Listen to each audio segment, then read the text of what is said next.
today, as I alluded to earlier, we have Jesus talking about farming again. Jesus, who really doesn't always know what it means to be a farmer. He last week screwed things up with throwing seeds everywhere, and today he's talking about letting just weeds grow. And I'm sure Kurt and other farmer types would really, Nick himself would have some things to say about not ripping out weeds. So we'll hear what Jesus says about that in our gospel today. And this is from the Message version. Jesus told another parable. God's kingdom is like a farmer who planted good seed in his field. That night, while his hired men were asleep, his enemy sowed thistles all through the wheat and slipped away before dawn. When the first green shoots appeared and the grain began to form, these weeds or thistles showed up too. The farmhands came to the farmer and said, "Master, that clean seed you planted, it was clean seed, wasn't it? Where did these thistles come from?" The master answered, "Some enemy did this." The farmhands asked, "Well, should we go and weed out these thistles?" The master said, "No. If you weed the thistles, you'll pull up the wheat too. Let them grow together until harvest time. Then I'll instruct the harvesters to pull up the thistles and tie them in bundles for the fire, and then gather the wheat and put it in the barn." Jesus dismissed the congregation and went into the house.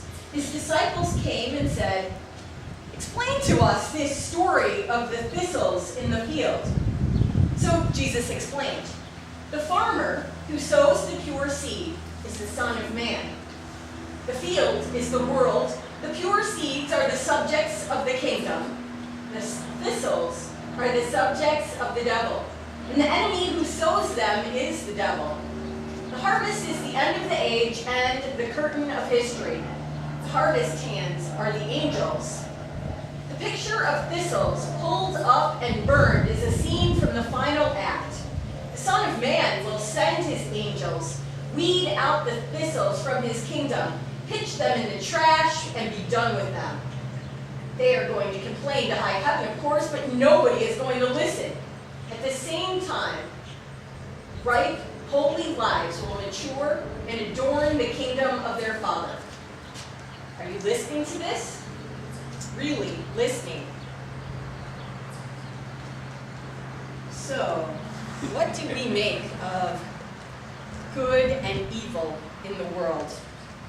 Today, Jesus gives us another parable, one that's often misunderstood and misapplied, even though he gives us another rare sort of explanation.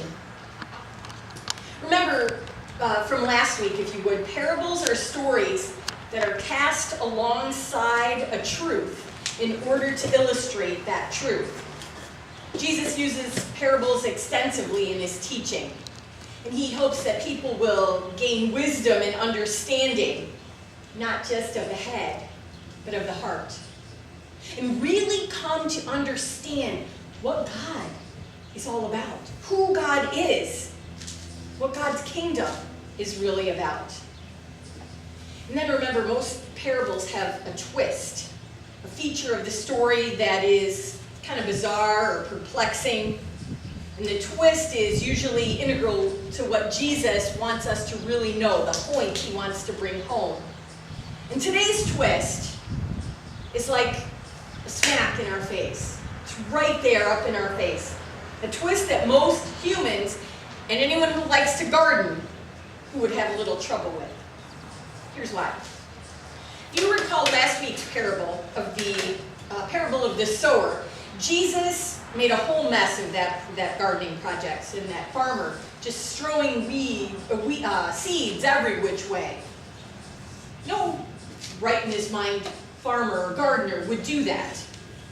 And so the twist is that we were to focus not on the soils, whom we usually think of ourselves as, which different soil are we, but we are to focus on the careless sower. who we're to understand is our extravagantly wondrous and gracious God. The God who responds to any and all divisions that we, the people, draw, completely in an opposite way to the ways that we would respond to those divisions. The God who responds to the divisions that we create by completely disregarding them, by treating them as though they were utterly irrelevant. It's a God who lavishes grace, defying all of our divisions and boundaries and flooding them with scandalous generosity. Today's story follows immediately after that. And if you remember last week, I told you that people thought the explanation part of last week's story was inserted later. And here's a kind of a clue that tells us that Jesus is back again talking to the crowd, even though the disciples interrupted him and got the explanation. Jesus is now talking to a congregation full of people. And he piles on further with this gardening imagery. And he now tells of a presumably well-prepared field that's sown with good seed. But an enemy comes and mixes it up with some really bad seed. And what is really awful is that this horrendously bad seed is virtually identical to the good seed, to the true wheat growing in the field.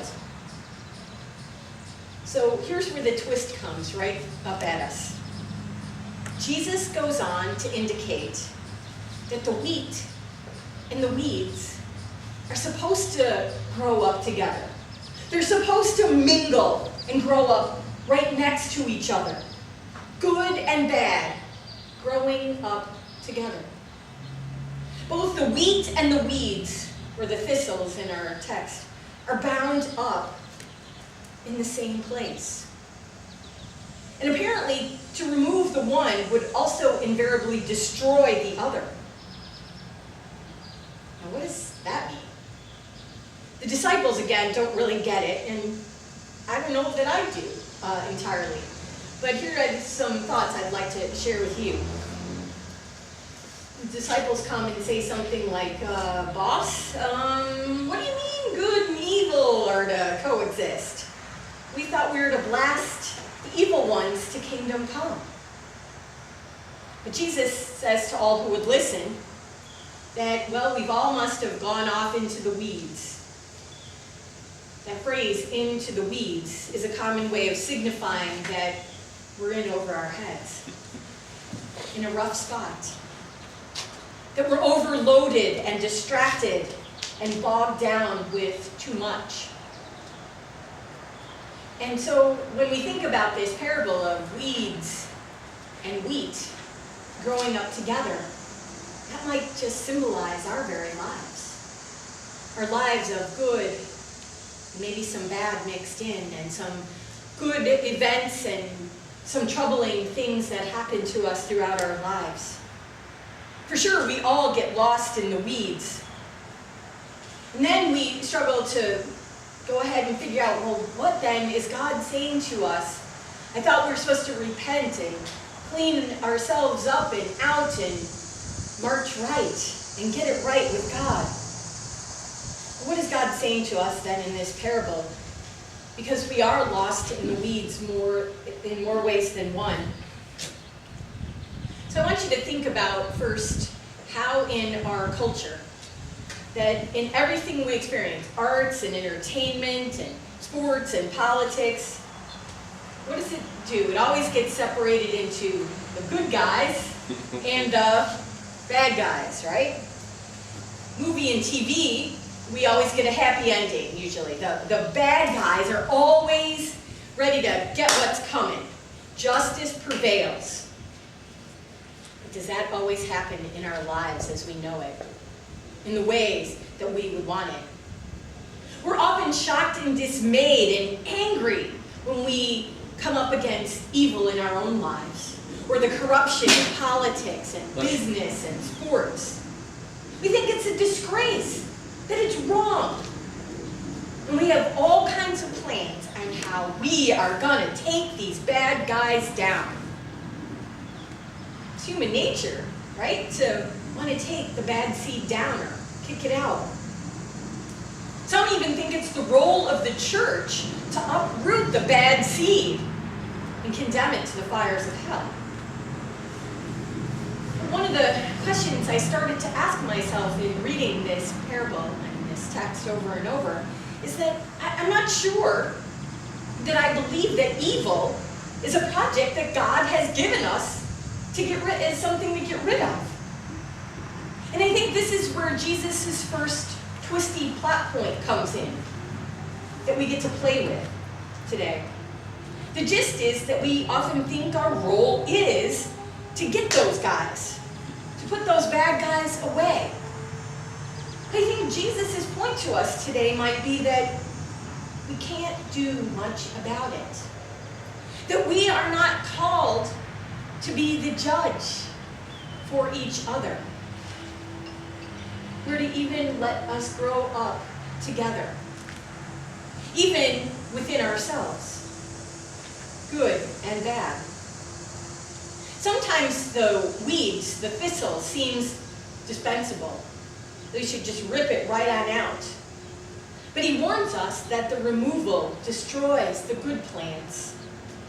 And he says that things are, in other words, seldom as they seem. You see, this parable, I think, is primarily about relationships among people. It's primarily about not judging and not assuming that you and I are the wheat and the others are weeds. When we judge others and dismiss their contribution and their value, we become weeds among the community's wheat.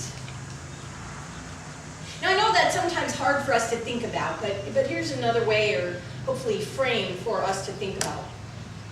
When in our own lives we meet what truly seems like desperate times, or truly something we are wrestling with, and that seems like we're just evil is all about, or hard things are all about us. Well, maybe the question for us to ask is, instead of wanting to go away, to be done with, to have it be a part of our lives that is helping shape us and grow us in ways that we are even more fit for God's kingdom. It's giving us an opportunity to let that bad stuff help us become the people God wants us to be. I don't think this parable means that we are to avoid negative experiences in life, in other words, or that we're to seek out bad stuff, discordant sounds, funky smells, unpleasant situations, or difficult people. An unjust ruler does need to be opposed. A bad habit that hurts ourselves or others needs healing. Clearly, there are some weeds that need plucking. I mean, the sooner the better, right? If you find something that smells in your fridge, you're going to clean the whole thing out to find what that is. The moldy lemon in the back of the produce store goes right in the trash. And when I'm baking snickerdoodles and I accidentally toss in chili powder thinking it was cinnamon, I try to clear it out before it ruins the whole batch. And here is where Jesus' second twist meets us full on. He said that the problem lies within the heart, not the mind. It's not confusion about what's good and what's evil. We often clearly see that. Rather, it's a lack of resolve in regard to willing the good to be for all people, for all things, for creation itself. For God to get rid of, or for ourselves to get rid of the evil before it is fully completed its journey, and maybe it's redeemed into something good. When we start to do that again, we're separating things into good, us and them, good and evil, divisions. Now, the amazing little thing in this passage that I really want to call your attention to is that you couldn't really notice it from what we read unless I read it in the Greek, and then none of us would really understand it. But it's the Greek word at the start of the farmer's instruction when he says, let the wheat and the wheat, maybe if the use of thistles was better, it's not as tongue twisty. The wheat and the thistles grow together. It's that word, let, or permit, or allow. It is the same word in the Greek that means forgive. So I think what Jesus is saying is that it's not a passing ignoring of the problem of evil that exists around us. It is an active naming it and forgiving it. We're not called to pretend that wheat and thistles are no different. We're not called to refrain from calling things to repentance and to change. But we are called to refrain from attacking what we think might be weeds or thistles or whistles. And most important, we are called to actively forgive and to suffer the ongoing presence of those whose attitudes or actions seem to threaten our comfort or well-being. We are being told that the means to purge the community of malice and pettiness and nastiness is not through the violence of weeding, but through the grace of courageous forgiving and accepting. That is hard. That is hard work. But dear people, that is what we are called to do. To forgive, to tolerate, to let our only experience of evil or violence be in suffering it, not inflicting it. So in closing, I invite you to think about ways that we can make this work in our lives and take this vision that Jesus offers us now, growing up alongside each other, good and evil, even allowing that good and evil within ourselves. We're to ask ourselves, might we be in fact irreparably harmed if we simply remove the other from our lives? Or remove ourselves from the proximity of those who are different than us, or those who we have issues with, or those who appear to be wasteful or threatening that we call weeds. And isn't it true that we are, in fact, stronger in our diversity, regardless of what those differences are? We are created by a God whose ways are perfect, and for all that sin has marred God's creation remains good. And so what is our proper response to this world, which does indeed cause us to groan in frustration and sometimes anger, and in which too many of its inhabitants who are made in God's image to struggle for survival in ways God never intended? If we are not to uproot the weeds for fear of damaging the crop, what might we supply fertilizer of faith to promote the strong and good growth of all that God is, loving and holy and good? Where might we supply that fertilizer of faith for building people up? What are the principles by which we would have to live if we were those sort of fertilizer folk? Would they include generosity and encouragement, faithful distinctiveness, or being clearly who we are and allowing the other to coexist? Would we have welcome and hospitality for an other, and we walk with them in patient companionship? Do we look for and celebrate progressive growth as a farmer might look over his field of crops, drawing toward harvest? Or do we prefer to retreat into familiar routines and relationships? To say, it's always been like this, is to say nothing about those ways or practices that over time have been influenced for good and bad growth in love and joy and peace, or any of the other fruits of the Spirit.